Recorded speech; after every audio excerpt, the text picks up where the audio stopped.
Our guest for today's episode is Ms Thabang Mashigo. She has appeared as a host or an expert on some of the most popular reality shows in the country, such as Married at First Sight, Asikoxeni, and Makoti Are You the One?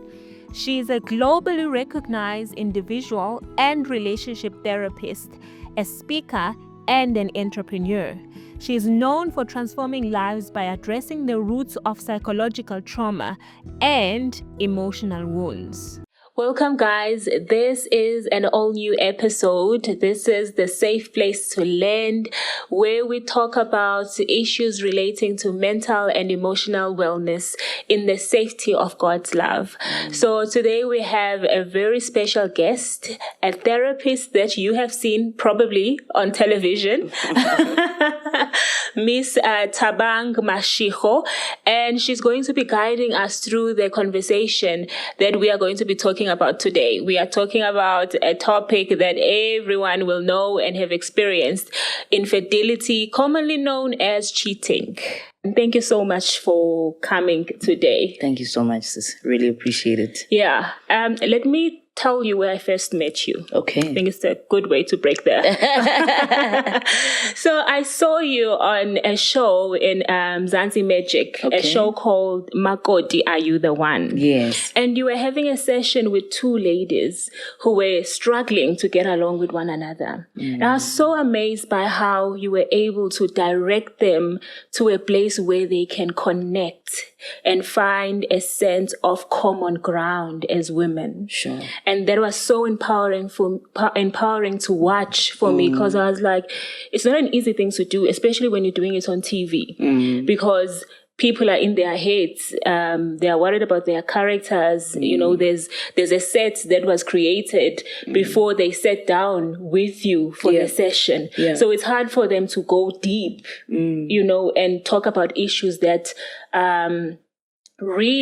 really things that they wouldn't normally speak about, you know, on a normal conversation. So being able to do that for them, for you to be able to direct them into that space, was really amazing for me. I was like, I need to have you on my podcast. Wow. No, thank you very much just for that. And of course, the observation that you made. I think a lot of the times, things that we do in media, people think it's a performance, but it's actually a reality for a lot of families. So thank you so much for that feedback, and I'm honored to be here. Yeah, and you are currently on Married at First Sight. Yeah. Which is like, we're all interested. We're all watching. Every Sunday I'm waiting for the new episode. Yes. And how is that? Yeah, so I mean, shortly before Married at First Sight, I actually did a show called Asikoxeni. I was the host alongside Umbali Nhlapo, who's the cleaning expert on the show. And so what we did with Asikoxeni is that we tried to show the psychological ailments or emotional wounds that are portrayed through hoarding. And I think after the first 3 episodes, I was then called to be on Married at First Sight, because my approach to therapy is different. Not everybody is looking just to talk, but I do believe in alternative ways of healing or alternative methodologies of healing. For example, there's aromatherapy, which is your healing through scents and smell. This is why they would tell you when you're stressed to use lavender oil. When you have anxiety, use lemongrass, you know. So there's different patterns. Some people need sleep therapy. There are people who come to my practice just to actually zone out and rest, because you don't have an enabling environment to allow your body and your spirit to physically rest. So there's different methodologies. Others, it's regressional therapy, where, you know, you have to trace back your wounds from your childhood so that you can move forward. With Married at First Sight, I mean, it was completely new territory. If you've watched Asikoxeni, you know, ngihlala emakretini, you know, ngifake all-star, ngifaka i-jumpsuit. And here I am now building families, asked to be an expert to marry strangers through the social experiment. What a rigorous process. Rigorous in that it's so detailed. The cast members go through psychometric tests, health tests. We check everything, your credit score, that's how serious. Okay. No, that's how serious the show is. You go through what we call the Enneagram test, which my practice does, where we assess your emotional intelligence levels and who you are as a person. How do you relate to conflict, your virtues and your vices? So I'm not alone. As an expert on Married at First Sight, I'm there with Dr. Mpumezenda, who's a sexologist and gynecologist. I'm there with the Yendes, Ulinda Yende, and Kanyi, his partner. She's in conflict resolution. How do you alleviate conflict within a marriage? Ulinda is a relationship coach, and we're there with the marriage officiator, Pastor X, Pastor Kolani, who also does a lot of mediation, and he's got a consortium called Marriage Affairs. So these are powerful experts. Of course, myself. I'm also there. Yeah. So yeah, that was the journey, and it was very interesting to see two people choose each other without really knowing each other. Yeah. That's something, eh? Yes, it is. Yeah, but they're brave. I always say if you're going to go on reality show, for me, you are brave. Yeah. Because you are willing to look at yourself from the outside in. Absolutely. Which is something not all of us can do. So let's get into today's topic. Yes. So this is something that is very close to home for me. Okay. I was married. I got married in 2020. And unfortunately, my husband passed away in 2023. So sorry to hear that. Yeah, so it was a short marriage, and it was a very tough grieving process, because when he passed away, a lot of things came up. Infidelity, which was, I think that's one of the things that took me out. Our marriage was rocky, but I don't think I allowed myself to go into a space of thinking that maybe he is unfaithful. Maybe he's cheating, because if I can go back, that was the one thing I feared the most. So even though there were signs or maybe indications that I could have picked up on, I was so afraid to go there that whenever he would deny, I would be like, okay, because I'm afraid to face it. And so when he passed away, I had to face it. And he's no longer here to give me any answers. It was a very tough journey to go through. I wouldn't say that I'm healed completely, but I'm not where I used to be. Yeah. Hence, I can even talk about this conversation. So I know there's a lot of people who are going through this at home. Marriages, relationships, partners. There are people who are struggling. There are romantic relationships. I think that's the best way to put it. So I'm hoping that this conversation can help them, both parties, the person who has cheated and the person who's been a victim of the infidelity. If they can both find a way that will empower them to heal, I think that's my main focus for this conversation. So I think from your point of view, why do people cheat? All right. So let's provide a contextual framework to coming together in a marriage and coming together in a relationship. Marriage is a journey, it's not a destination. And you journey with someone that I believe, if it is aligned, God entrusts that person to fulfill his purpose through you. That's what partnership is about. The moment cheating comes in, there is then what we call a deviation of the vision. And what I've seen a lot of the time, that deviation is caused by unmatched needs and unmet needs as well. Okay. So there's a difference. Okay. When it's unmatched, it means they are not congruent. there's a misalignment somewhere. It means we are clashing. For example, if you have a partner that drinks alcohol and you are not a drinker, perhaps that's his highest value and that's your lowest, there's going to be a conflict of interest there. And that's where we say unmatched needs or values. So even though I'm using that, as an example, the unmatched could be you are working away from home. You probably are a traveler. He's home with the kids.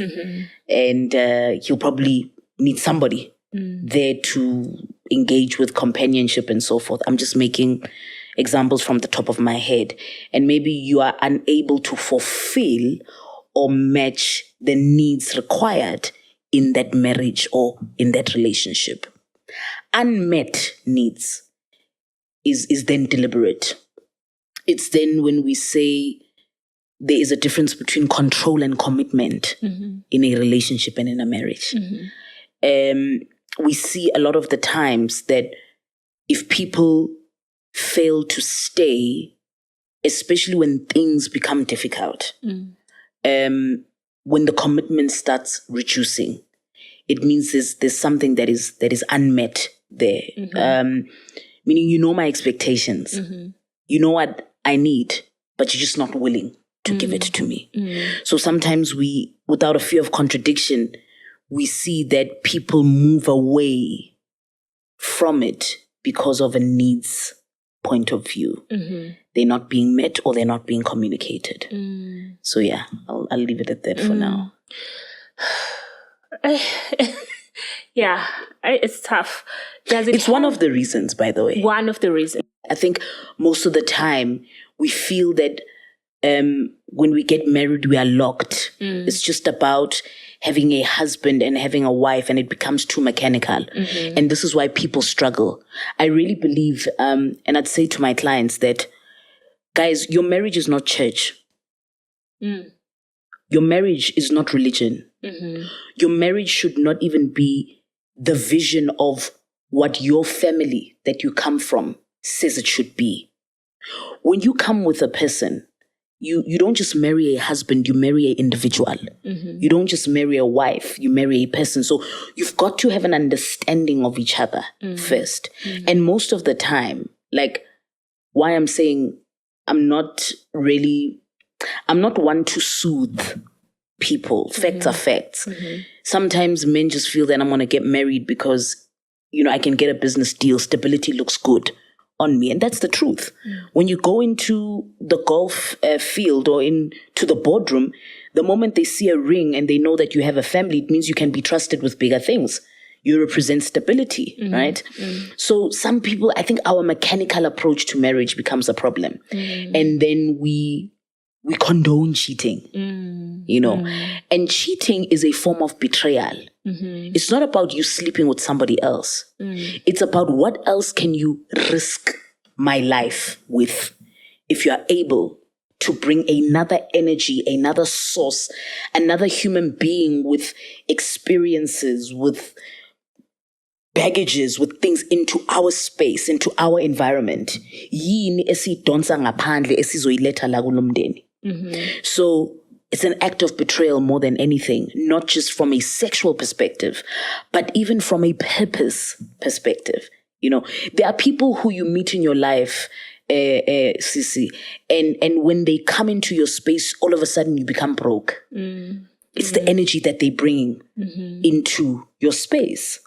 There are those who then come into your space and all of a sudden you are empowered. Now you're wondering, but this contract was from 6 years ago. It's now coming together. Each and every person operates with a level of grace. And some people, it might not just be grace, it could be a disaster. So does it have any correlation maybe with a person's background, how they grew up, how they were raised, their experiences? I would say yes and no.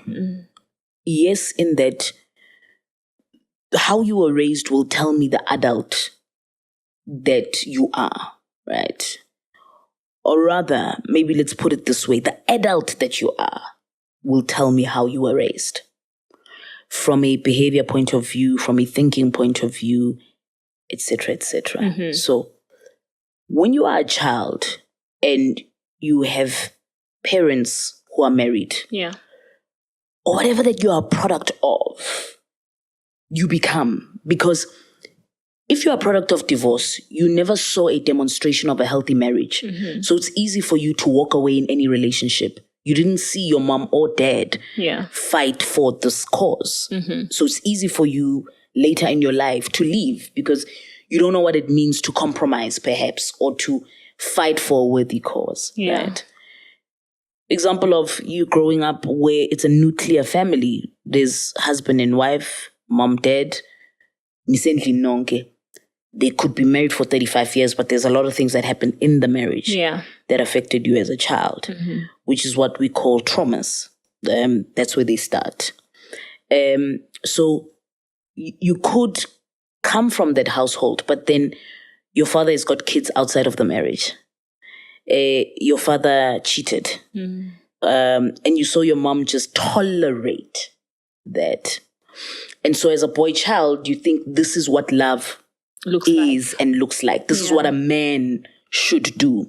So it's what we call learned behavior in psychology, right? And so it becomes normal that, even so, my mom just stayed at home, did the cooking, did the cleaning, or she stayed at home. My dad was not working, so because he was idling, most of his time was spent with the honeys, or dad was never home. He's at Groove, drinking VSOPs and all of that. So there are behaviors that become our behaviors because of learned experiences. And that's key. That's where we can then prospectively or even potentially make a linkage. Right? Because it's now what you see is stored in your neurological framework, which is your mind. So whether you like it or not, or you're conscious about it, it's still in your subconscious mind. And so it shows up. Right? Then when I say no, it's because most things we do is by choice. You're very well aware of your decisions when you go and cheat. You're very well aware of your decisions or the risk of your decisions when you deviate from the relationship or the marriage. So that's why I'm saying it's an act of selfishness. You're too self-centered because you're thinking about your short-term needs or you're feeding the flesh more than you are, accentuating and elevating the soul. So it says that you have an issue of self-control and self-discipline, which will then find other new habits or other new ways of expression through maybe your work. Toluguti, you're missing deadlines now. Lack of self-control. Toluguti, now there are things that you're supposed to submit at a particular time or at a particular place. Lack of discipline. So the act of cheating, it's deeper and it's bigger than sex. It just says a lot about your character. And for me, you then become a high risk to your partner and a high risk to society. But then, what's the issue is people cheat. And these days, there's many, you can contaminate a lot of diseases when you're cheating. And they do it knowing that, and they take the risk. Are they really aware of what they are doing? Because I think that's the biggest question for me. Like, do you really understand what you're doing? Or is it just a matter of maybe a person not knowing their own internal issues and they are numbing themselves and they're thinking this is something that can help me to, to be okay with myself? I think the issue, guys, is that we become parents to our partners and it's a problem. That nonsense must stop. Stop mothering your husband. And also, husbands should stop fathering their wives. And I think when we learn to be more conscious of who we are, when you eventually cheat, think about your integrity as a person. Look, I've had clients who are executive directors, CEOs, because part of, the therapy that we do and psychological interventions, we look at employee wellness. We look at board facilitations as well, so that there's actually a balance of trade in that particular environment. And most CEOs, guys, of JSE listed companies have been fired because of the fact that they cannot control themselves. Using company credit cards, using company finances to book women and have a blast, at a conference. And you think that makes you a man, or that qualifies you to be better, or that contributes to positive masculinity. And yet at the end of the day, what kind of company would want a person that deviates from a structure, which is called their marriage? So it means if you're able to be careless and reckless with your decisions, you can risk our money as well. Even with women, CEOs that eventually sleep with their junior managers, so that they can be promoted. You're trying to elevate your femininity, or prove that somehow, you've got power because women didn't previously have that. You're messing up yourself at so many levels. So if we fail to manage our personal lives, I'm telling you, our public lives will fail. And a lot of people that contribute to toxic work environments and toxic worker to I don't want to say worker, rather maybe employee to manager type of environments are people whose private lives are in shambles.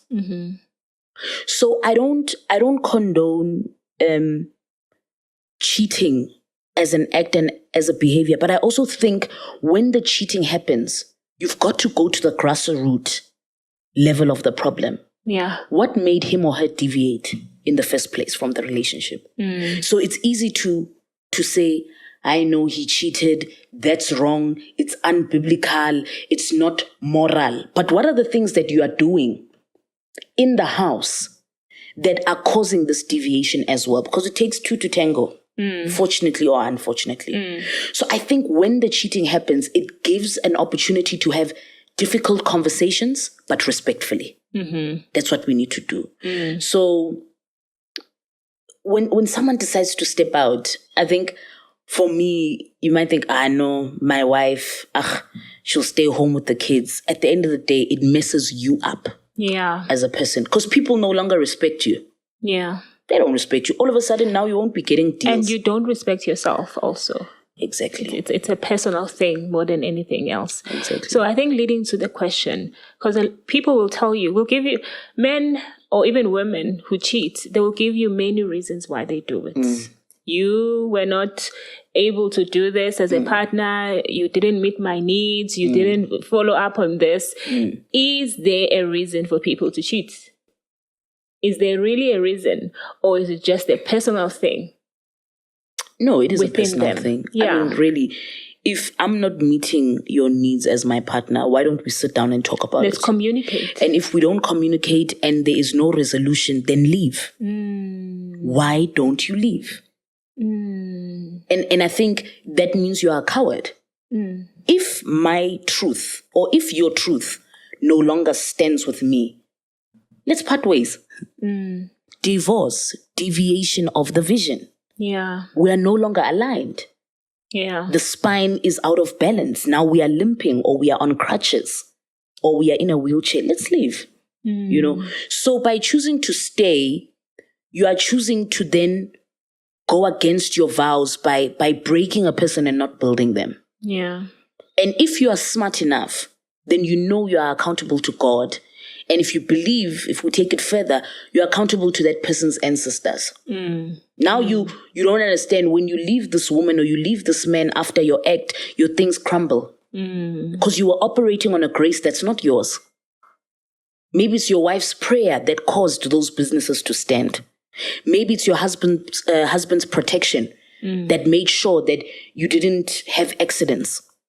And we need to go back to the question, why do we get married, guys?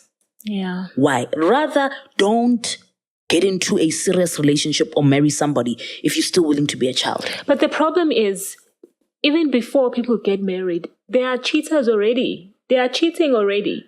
Yeah. Even before they enter into a marriage, a person, and especially for men, it is praised to have multiple partners. And they don't normally, I think society has not has kind of allowed them to live that life as truth, which is not really the best way to live. So I feel like this is a deep conversation, and yeah. So here's the thing. When we say society, it's a concept called perception engineering. What we see, what we hear, then engineers society to think in a certain way.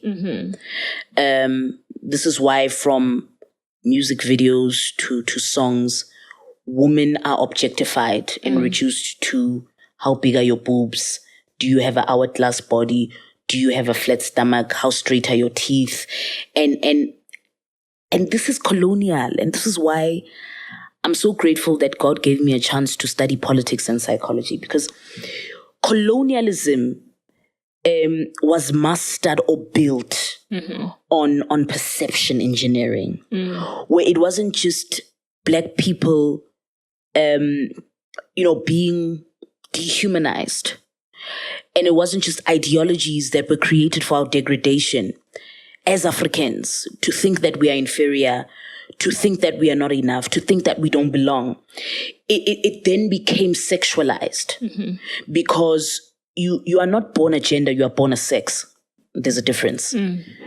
Sex is your biological status. Yeah. How you were born. Yeah. Gender is a social construct. So it's you being told that you're a girl and you're supposed to love pink. Yeah. You're a boy, you're supposed to love blue. Yeah. And that's where we mess it up. And it starts with how we were raised. Young girls are being raised to be objects for men. True. You must cook, you must clean, you must do this. The boys must wash the cars and do the garden. Yeah. So it becomes messed up from there. Now, when you get into a serious relationship, in a marriage, this is where intentionality becomes important. Yeah. So I might not change you, and I might not change your thinking, but then if I choose to marry you knowing that you are a cheater, then it's my fault. I'm the one to blame for now putting myself in that situation and getting married or being in the relationship with the understanding that you are a cheater. Igu isekazini. But if I go into a space and it was completely hidden and I didn't know, obviously you'll be shocked. But then choosing to stay is also your responsibility to make. Yeah. So at the same time, you might not change a person and their cheating ways, but you must be accountable for staying and tolerating that behavior. Yeah, I think to add on what you've just said, when you made an example of how we're raised as women, I think that's a huge part of why we end up not being able to leave the situation, because we were raised to think that this is how we show up in a romantic relationship. This is how we show up in a marriage. And I don't think that our parents, they did the best they could, but they didn't know enough about emotional development, especially for us as African people. We can't deny that, that emotional wellness for us is very much in the background. And that's how it is when we are raising children. But then we grow up as women and we have a sense of unworthiness. And we have been taught that the worthiness you will find from a partner. You will find from a man who's going to come home and pay lobola for you. And then we look at you and we're like, yes, you're a woman now, you are worthy. And so when we enter into those relationships, it's hard for us to take that accountability and say, I can walk out of this relationship, because we have been taught that our worthiness is in the union. It's in the marriage. So, because I have to be honest also, because I've been through it. And I was going to fight for my marriage nail and tooth. And there's religion also speaking in the background, telling me that it's the devil. It's the devil testing my marriage. And so all I knew was to fight and say, I can't allow the devil. I have to keep fighting. God is going to change him. God is going to make the situation better. God is going to fix our marriage, because that is what is happening in homes currently. people are staying in marriages where there's toxic communication, infidelity, and all of that, because we have been taught that God can fix anything. You're 100% right. And this is why I'll go back to my earlier narration about colonialism. There were 3 tools that were used. It was capitalism, it was commercialization, and it was religion, Christianity. There are 2 religions in the world that are responsible for patriarchy, and that is Christianity and Judaism, or Islamism. And here's the thing: with religion, we act as if we are God. Yeah. And I think a lot of people have left the church and are leaving the church because it's become a place of toxic dependence, where now if we don't do things a certain way, say things a certain way, perform certain rituals, it means God doesn't love us. Who appointed you as a spokesperson? Yeah. On behalf of uNkulunkulu? Ngempilo yakho. Unfortunately, that's how it is. You go to church wanting umfundisi to give you a prophetic message about your life. Yeah. Who created you? Who made you? And so for me, unfortunately, guys, your pain is a wake-up call. Sometimes your pain is not a lesson. Your pain is an awakening point. Some of you are looking for mentors. No, I want him to mentor me, her to mentor me about marriage. No. Sometimes your mentorship is in the wilderness. It's in the desert, where you learn that even in the desert, rivers of streaming water can flow out. Ngamandla kaNkulunkulu. So I think as a people, we have lost our voice, we have lost our power, and we've, voluntarily given it to others, to somebody else. Why are you going to umfundisi for marriage counseling? Umfundisi. Yeah. Some of them don't have the mechanics to help you structure a marriage. True. Let's be realistic. You can't go to a psychologist to help you with the flu. The thing, exactly. To help you with the flu, exactly. Yeah. You get what I mean? So we've got to, you are right about how we were raised, but guys, we need to get to a point whereby we've got to unlearn. Yeah. And take the wheel and take responsibility for our own lives. Some of the marriages you are in, God didn't put you there. And then you still use the same scripture that uNkulunkulu akafuni divorce. Kanjani angakufakanga kule yamshado? Hey guys, it's So there's a difference between spiritual intelligence and spiritual inclination. Most people are intelligent. They can tell you about how the story of Moses. They can quote you a scripture. And will give you an account of life and make a linkage. But they don't have spiritual inclination. True. And inclination goes with discernment. Inclination goes with vision and understanding and depth. And so most of you using scriptures in places that are not fertile. Yeah. Yeah. And it's the same thing about relationships. I'm telling you now, people are already divorced by the time they get to the altar. But you chose to go in. Yeah. And I think to add on what you said about spiritual inclination, as you are talking, to me, it also goes with knowing your body, because our body talks to us.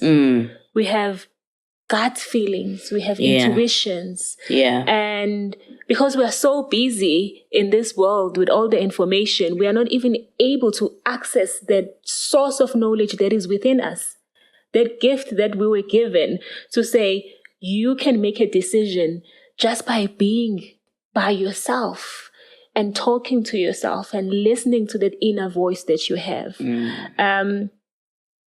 But the thing is, when we go to churches, we never have those conversations. It's like you are pointed out to the Bible. You must go to the Bible. That's where you'll find your answers. That's the word of God. But then we forget that the word of God is actually inside of you. as a person, and it will direct you individually to where you need to be. It's that thing that tells you when you're doing something wrong.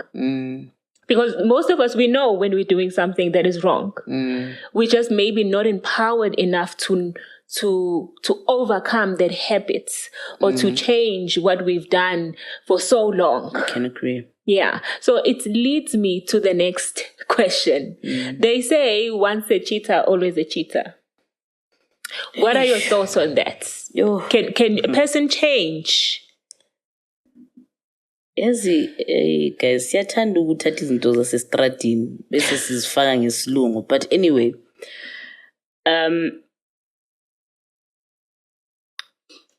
it's twofold. Once a cheater, always a cheater. Yeah.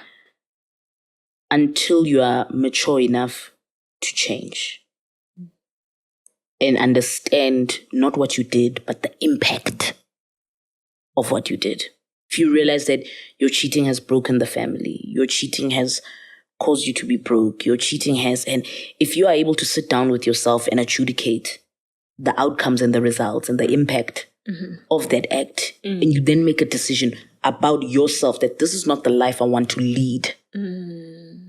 Because changed behavior is up to you. Yeah. It takes nobody else. The moment you say, no, I'm stopping for my wife, then there's a problem. Okay. There's a problem. Because you're doing it for somebody that is external to you. You're not going to feel. So you'll go back. Because it's not about you. It's about her. But if you say, I'm stopping because I see the impact of my actions. And angifuni ukuba umuntu onje, where now my kids are resenting me for the things that I'm doing. It's a different approach when it comes from within. Yeah. That's where that's powerful. You take ownership. You take accountability. There are people who are prematurely in the grave because they did not want to leave their mistakes and their bad habits.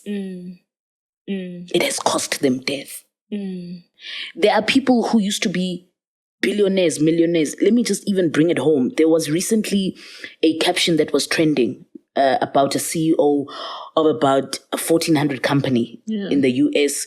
He was at a concert and he happened to be dating or having an affair with the HR specialist. Oh, the Coldplay one. Yes, Coldplay. Okay. Yeah. That guy lost apparently $500,000 just from that. That is his loss. That is his impact. Yeah. And we saw I don't know if this was real or not, but there was a statement that by the wife. The statement from the husband, actually, that he put out. Yeah. And when I read the statement, he's actually blaming Coldplay. He hasn't taken any accountability at all for cheating. Yeah. Yeah. So that's what you're saying. Yeah. So it's if it comes from you to stop, you will. And then when they say once a cheater, always a cheater, I've had, males come to my practice and say, I can't stop. I just do. I'm trying. I need to get to a point whereby I must find out what makes me want to do it. Am I driven by lust? So does it mean I have a sexual problem? Am I a sexual addict? What is driving this thing? Yeah.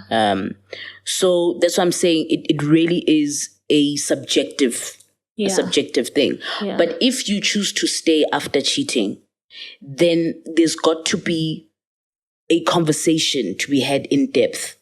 And you as the person that's being cheated on also needs to be brave enough to hear if there's anything that you did which caused the deviation.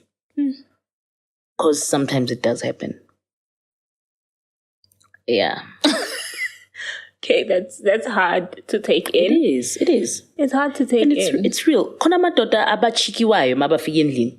Abanye abaphekelwa, for example. There are women who are powerful in the boardroom but are powerless at home. They don't have a voice. What enabling environment are you creating for your marriage to thrive and for your partner to be happy? It's the truth, guys. Yes, I cheated on you, and I'm not saying it's right. It's definitely wrong. Nothing wrong. I should have just said, yes, I need to separate from you, or this is just, it's too much. You understand? What caused the deviation? Maybe I wanted sex from you and I feel unwanted as a man. Maybe I feel there's a lot of things. But is that not a conversation that we can have? If you feel unwanted, can't you talk to me? Can't we go to therapy and figure that out before you step outside? Are they people who can have that conversation? Are they? We don't know what happens behind closed doors in people's houses. I mean, I would have preferred for my husband to have a conversation with me. And you deserved that. You know? And more. So you're right, those conversations need to be had, but at the same time, there are people that you just can't have a conversation with. There are people that you must just leave and say, for the sake of my life and my well-being, I'm not going to tolerate this. Yeah.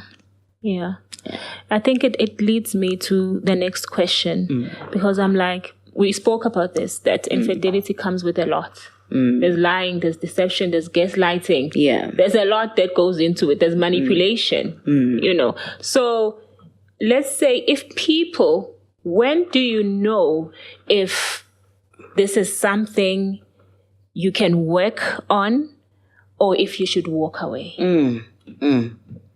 That's so profound. What got us to this point? Okay. If you're saying it's something that can be worked on, the first thing that you need to assess is, are you being heard or are you being listened to? Because hearing, getting into one ear, going out the other. I'm acknowledging what you're saying. But listening is understanding what you're saying. And there are people who will say in a marriage that, I'm the man, and the Bible says that women must listen to their husbands. What kind of a husband are you showing up as? Let's start there. Maybe let's take it back to a scripture for the sake of this platform. The Bible that you read says Abigail was married to Nabil. Abigail, in definition, meaning a woman of wisdom. Nabil, we are told that he was a foolish man. Foolish man with riches, hey? Yeah. He had riches. Abigail gets married.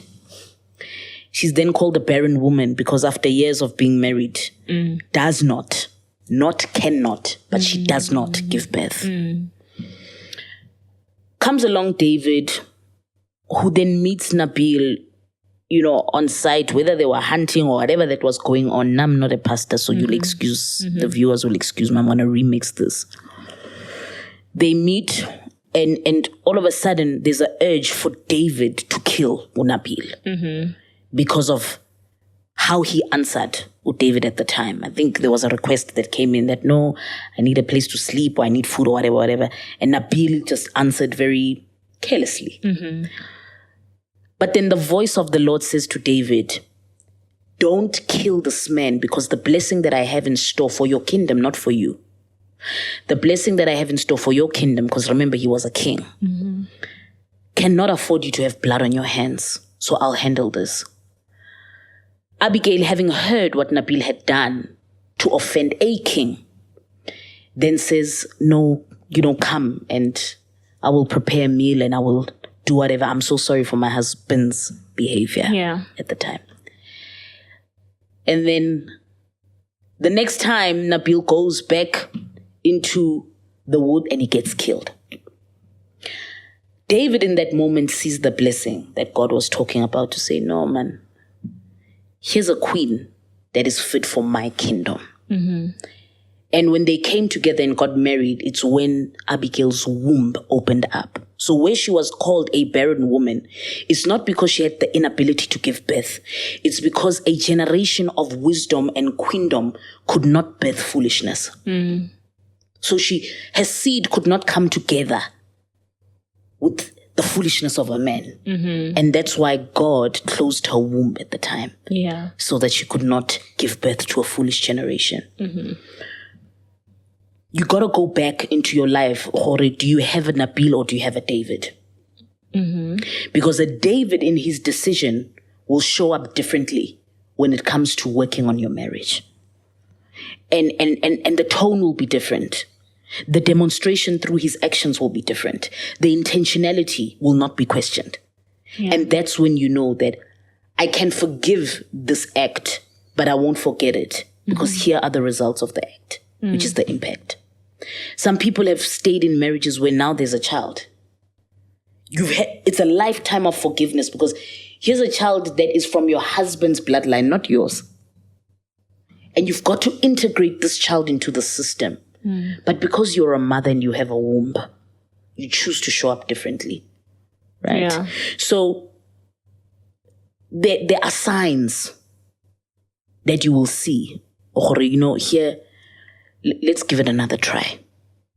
The forgiveness is real. The actions have changed.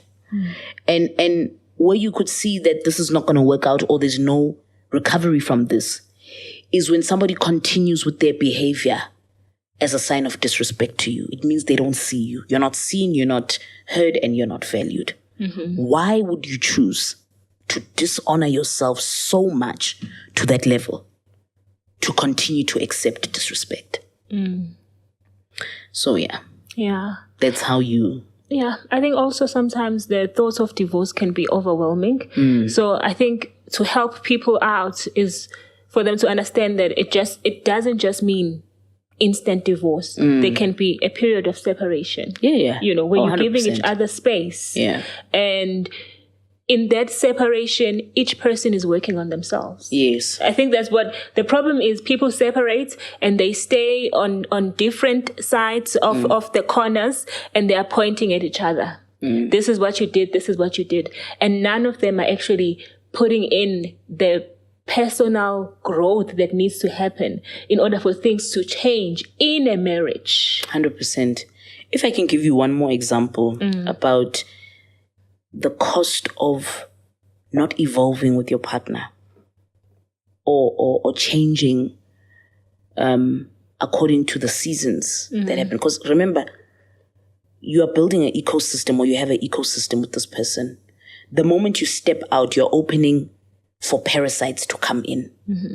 Not just sickness and disease, but even thinking, just behaviors. And so when you don't protect that cocoon, I think we judge people who have 3 divorces or have been married 3 times. I say, wow, big ups to you. Yeah. Because you chose yourself and you know what you want. I mean, when former President Nelson Mandela, when he wanted to settle down and be a father, and he was looking for a homemaker, he found Evelyn. But when now his growth was happening and he was getting into the peak of politics, he needed a fighter, and Evelyn could not rise to that occasion, so he found a Winnie who could stand up and fight alongside him. But when he was ready to sit down and just wave and look at the accolades, Winnie could not sit. She wanted to continue to fight, so he found a Gracia Machel who was just happy to wave. Yeah. What is the... Okay. Right? I don't know. I'm hearing the truth, but I'm struggling with it because I'm like, now we are going to be changing these partners because they are not able to grow. You should not change those partners. You must evolve with your partner. What I'm trying to say in that example, that all the 3 ladies could not evolve at the level of need that he was at. They couldn't. And that's what's suffocating us in our relationship. Your husband or your wife is working herself to be a 70. You're still staying at 30. Can you see the disparity? Instead of being an asset where you can add into my life, you're becoming my liability. And that's also the problem. And then people will make excuses such as, you are trying to change me. That's what they would say. No. I think that's a completely different perspective. If I'm going to school, I'm not saying you should study. But if I'm going to sit down and recite my exam papers about law, please sit up with me and support me. I'm not saying you must be a lawyer. The problem is that you blame your partner for evolving and you choosing to stay the same and where you are. Yeah. Different example could be, I'm saying I'm taking a step back in my career to raise the kids. Yeah. I want to be here. Yeah. Now, walk alavantayo every weekend. You are there. I'm always home. I don't have a break to myself. How are we supporting each other in all the transitions and growth that we are going to face, not only as individuals, but as a couple? Yeah. So sometimes we don't know how to accommodate those changes, which is what suffocates the relationship. Because as you grow in life, you're going to have different needs. Yeah. You're not the same when you were 13 years old. Completely different. Yeah. You're now a mom, you're now with this, you're now with that.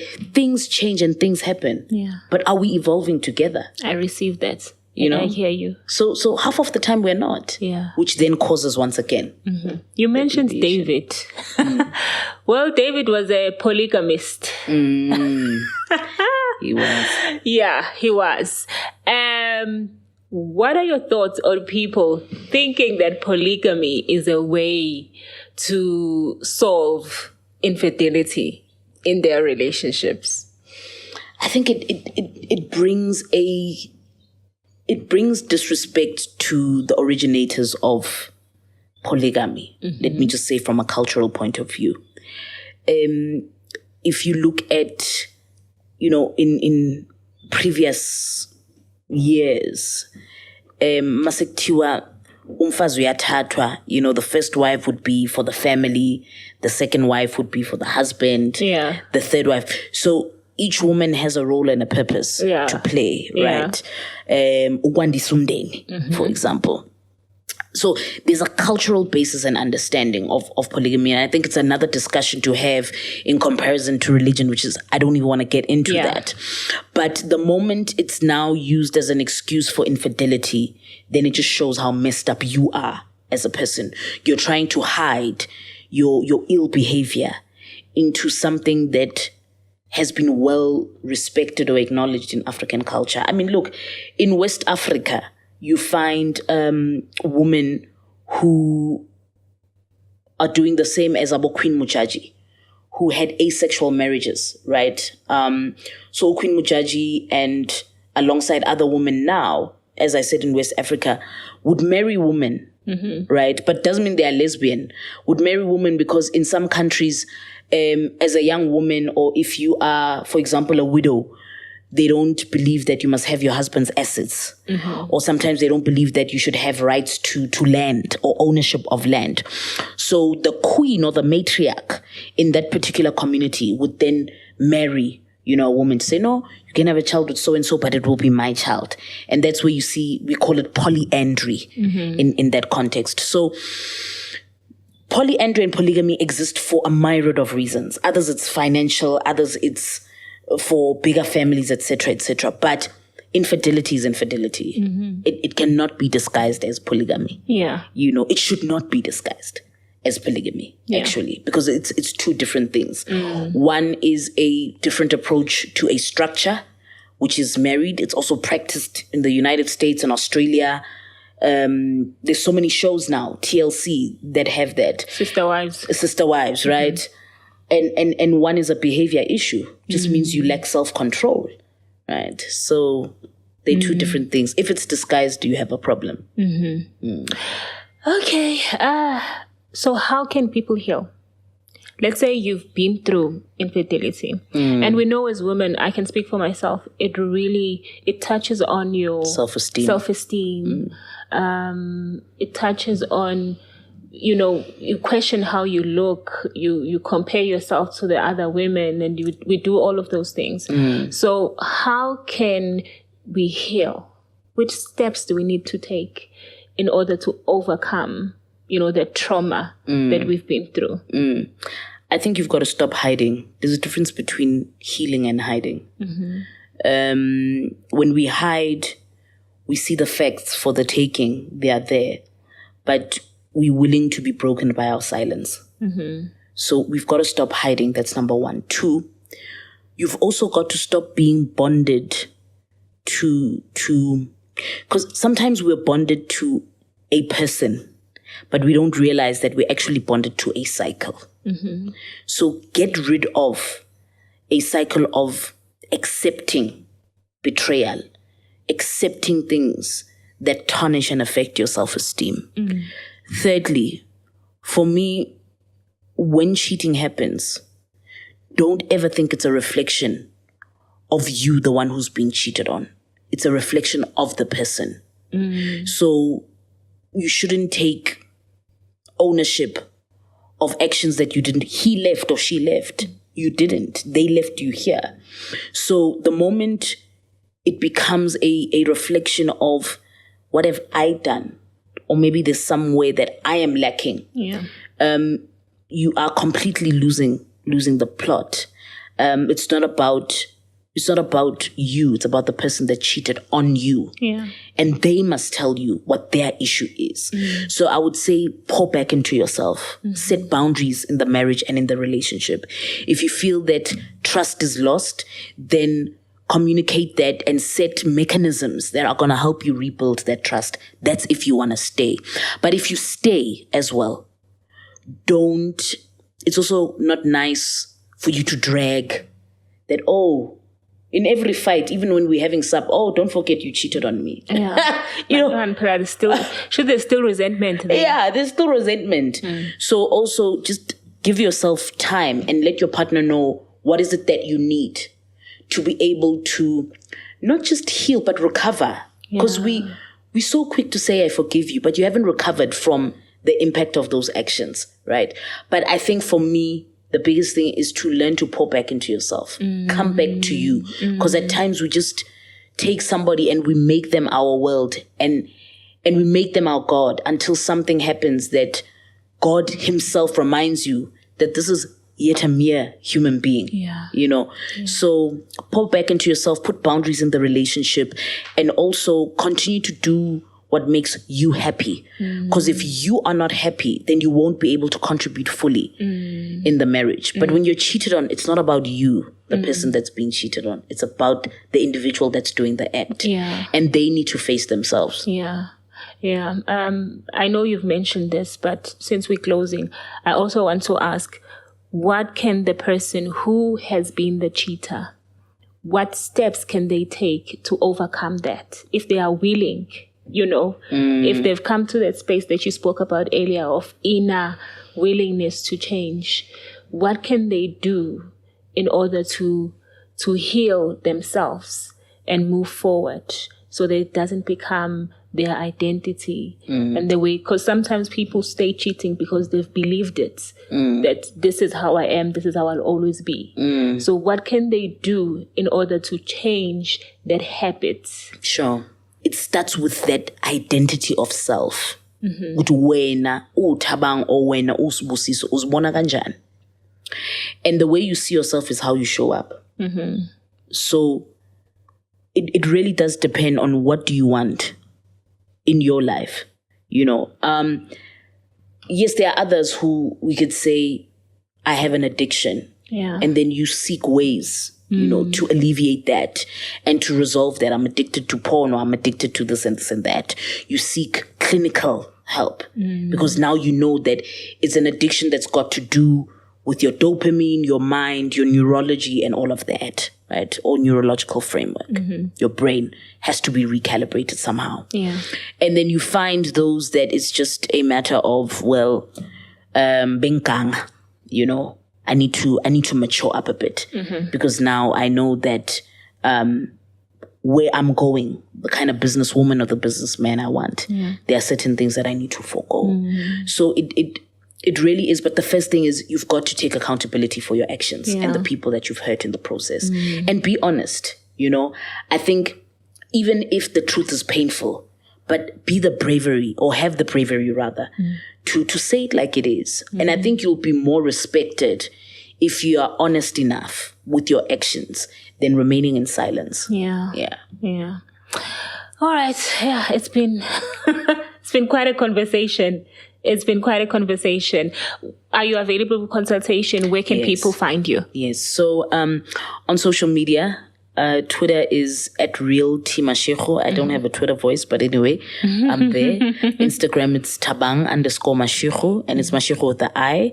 Facebook is Tabang Mashigo. On TikTok, it's @realtmashigo. And then if people do want to get a hold of our office or our practice, you can email bookings at tabangmashigo.com. Yeah. Thank you so much. Thank you, Sissy. I think you are going to inspire a lot of people. This conversation is going to help a lot of people who are listening. And it is helping me as well as I'm on my healing journey. Because I haven't arrived I'm still on it. Take your time. Take your time. Yeah, so thank you so much, Ms. Thabang, for being available for this conversation. It was a very uncomfortable but necessary conversation. Indeed. So thank you for making yourself available. Thank you, sis. Appreciate it. Yeah, guys, remember to share this conversation. There's probably someone in your group, in your community, in your family who needs to hear this. It's something that we all experience, and it's something that we've all gone through. You are not alone, and there's always a possibility to heal and be well. So like and subscribe and share your comments. We are here for all of them. And remember to love yourself because God loves you anyway.